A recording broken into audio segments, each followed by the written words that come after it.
Welcome to Kenton Teaches. Enjoy the video. In this video, I will explain how to set up webhooks. Webhooks are a powerful way for applications to communicate in real time.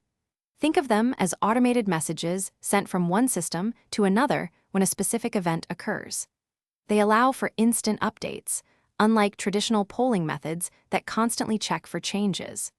This means your applications can react immediately to new information, making your workflows much more efficient and dynamic. To understand webhooks, let's look at their essential parts. First, you have an event source, which is the application where something happens, like a new order. Then, there's the payload URL, a unique address where the event data is sent.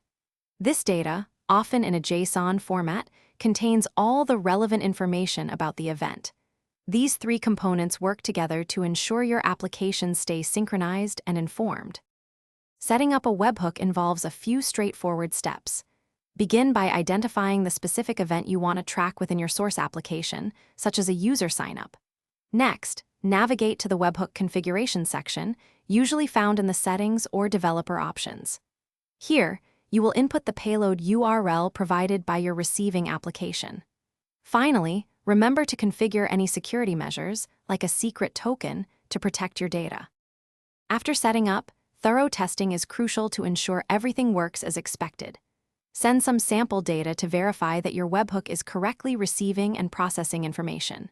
For security, always implement signature verification to confirm the request's authenticity, preventing malicious attacks.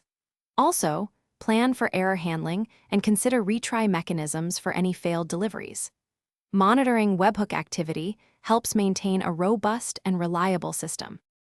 Thanks for watching. Please subscribe if this video was helpful.